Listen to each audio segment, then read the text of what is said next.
Yeah, but I at the time I was definitely thinking more like I'm gonna be a jazz trumpet player or something like that, you know. And how long into college is it that you get hooked up with Mike League? Oh, it was pretty early on. He got to the school a year after I did, maybe Hmm. two. So we started playing together in different groups pretty much immediately. And does he pitch the idea of Snarky Puppy to you, or was it kind of a group effort to create it? It was his band, you know. So he actually didn't write all the music. We, as a group, the first iteration of Snarky Puppy was Mike League, Nate Worth playing percussion. We had a keyboardist named, I'm going to forget her name. She was a Korean woman. Shoot, I can't remember her name. We're gonna get an angry Fabulous. comment from her. I'm sure that it's not the case. She's like the nicest person. No, I'm just kidding. And Chris McQueen was playing guitar, and then it was a four-piece horn section. I think Mike was kind of experimenting with like kind of a small big band sound. Hmm. So it was trumpet, um, trombone, soprano saxophone, and tenor saxophone. Um, and so a completely different sound. Um, and yeah, he was writing some music for that instrumentation, but the trombonist, this guy named Mike St. Clair, who's still active as a musician, a singer-songwriter, and a trombonist, and plays with some pretty heavy artists in Austin.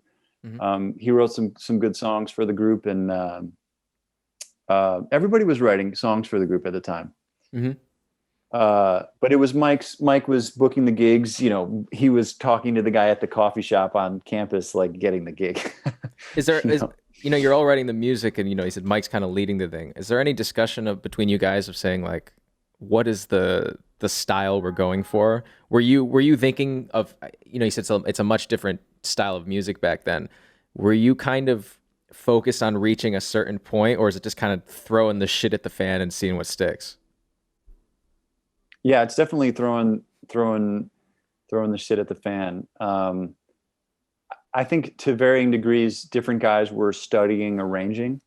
You Hmm. know, I know Mike was. He was writing stuff for big band at the time, and um, yeah, was interested in kind of learning about that world. So we all were to a certain degree. That's a school where you study arranging as part of your. And when I say arranging, I mean like arranging for big bands, like horn ensembles with with a lot of horns, and kind of learning where the bari sax fits in a C7 sharp nine. You know what I mean? Yeah. That kind of thing. And when is it that like now things start taking off? When is it that you go like, oh, I think I'm going to really focus the majority of my time to this group specifically? How long into college is that, or is it post college? It was definitely post college. I graduated at the end of 2004, and then I went on the road with a swing group, 5-piece swing group for most of 2005, and I moved to New York at the end of 2005, and started just doing whatever I could to survive. I was working gigs up here, doing delivery service and stuff like that, and then just kind of meeting people, getting random gigs, playing, the $50 gig at Rockwood or whatever. You know what I mean? Um, and yeah, singing and playing trumpet still. And in 2007, the band had continued to go on. He had started touring the band. He had started, you know, doing little tours, like 4 or 5 gigs, going to Louisiana, playing in Texas, playing in Mississippi and all that. And Jay Jennings was playing trumpet at the time. And then Jay got a gig with, I think, the Polyphonic Spree. And Mike called me up when that happened, and he said, I know you're doing your thing in New York, but would you like to do the tours with us?" And I was like, "Yeah, of course. I'll spend a portion of my year doing, you know, doing like a few weeks here and there with you guys, you know." And was it just touring the country at that point? Are you going overseas then? Yeah, it was the US until 2012. So it was about 5 years of kind of circling from Texas, like making our way, driving ourselves, doing everything ourselves. Um, as a ragtag group of, 23-year-olds, just making a mess, but making a way up the East Coast and then into Canada and like kind of down through the Midwest and So doing like a are these tours just basically like, except for the actual playing, are they basically just like unorganized shit shows in terms of getting from place to place, or do you have like was it a well organized thing at that time? it was, well, I mean, Mike League is an incredibly hardworking person. So and has always had a sense of responsibility for the group. He always feels a sense of responsibility that, while he's, funding these tours and while this is kind of like his baby, that everyone else is, particularly at this time and for many years afterwards, not making anything like the kind of money that one should make when you go out on tour for 3 weeks or a month and a half. Here for the amount of work that you guys are doing. Oh, absolutely. And everyone's driving and everyone. So yeah, so it was a collective thing. Mike was funding the operation. Mike was booking the tours, and he did a good job.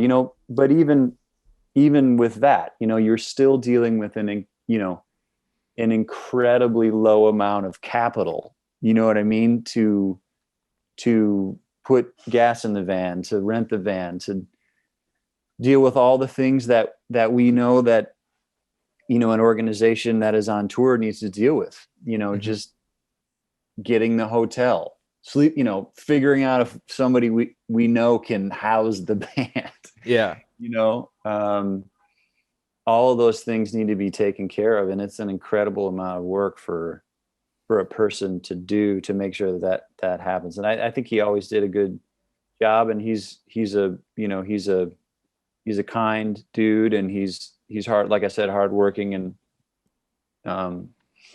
yeah, but not organized. I mean, it was a mess. We were just having fun. Yeah, we made it through together. We figured things out. When the tire blows, everybody kind of springs into gear, and this guy's better at doing this thing, and this guy's better at doing that. And yeah, it was definitely a group effort. And are you guys at that point, are you just like, are you acting like a bunch of 23-year-old guys? Are you just going and out and partying every single night, and then basically everyone splits up and meets up the next day? Or are you guys kind of going around as a whole, as a group? I mean, yeah, we got to go around as a group, like, everyone's got to make it to the next city every day. But yeah, there was a whole, everyone has kind of a different, vibe. Some guys are interested in meeting girls. Everyone's interested in being great at music and learning and putting on a great show for the audience every night. And everyone held themselves to a very high standard. We all held ourselves to a very high standard, and each other to a very high standard. And when you're in you're in your early 20s, and you're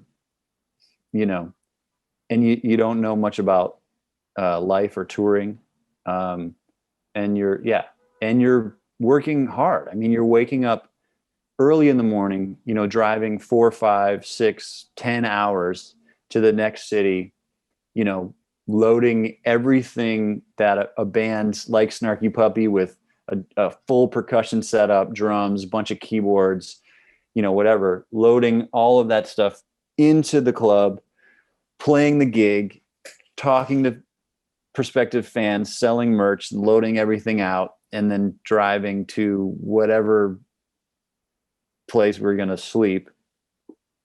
This is every day. So if you need to, unwind a little bit, feel like you're having some fun, as a 23-year-old, I say 23, I mean, we were, who knows, but yeah, Around that age. around that age, I mean, yeah, you're just kind of having a good time. And it's about the passion for the music and for the fun of exploring the world together, exploring different cities, going to barbecue places, meeting other musicians, other bands that are doing the same thing, and like learning from them, talking to them, talking to club owners, talking to girls, you know what I mean?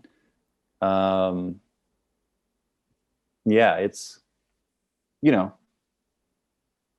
it's a lot of fun. It's a lot of work. It's crazy. It's a total crapshoot as to whether anything's gonna come of it ever. But it's if you have the right attitude about it, I mean, it's just a really exciting thing to do during that age. Are you thinking at this point, like, how the hell are we touring around, down this up or down the East Coast, playing instrumental fusion music? Has that ever come to play? Because now, because if I were in that time and I were the age I was now, and someone said, "Hey, there's this band, they're making instrumental, basically fusion music, and they're selling, they're touring," I would be like, there's no way. And until you guys came around, I don't know if there was a way, because I can't even imagine people doing that. Are you thinking this, or is that just not even on your mind at that time? Well, it's like I said before, like I'm not the type of person, I'm not the visionary of the group. The way that my mind works is really much more creative. That's what I know about myself at this point. League is definitely a visionary. I think he was thinking, if we can just get from city to city, 10 people are going to be here tonight. Maybe 10 of those people tell their friends. Maybe we put on a good show. We build this thing one night at a time. Mm-hmm. He understood that. I don't know that I was there to play. I wanted to play. I was getting a ton of experience playing, and cutting my teeth, and I was having fun. These guys are fun dudes. They're all serious as a heart attack about music. Good people. And, aside from the fact that none of us were making any money, everything about it was ideal. And the driving and the not sleeping and the loading everything in and out, for the time that you're on stage and for the time that you're meeting people, it's really a wonderful thing. And yeah, I didn't have a whole lot of, I just wanted to play. You know what I mean? Is that what kept you going that whole time? Not having any money coming in, really? Was it just the love of playing that was keeping you from, bailing out and saying, I gotta go get a job, guys, Well, I did have a job when I came back to the city. That's when I made money, working at a bookstore or whatever, So it was like a vacation almost to you. Yeah, totally.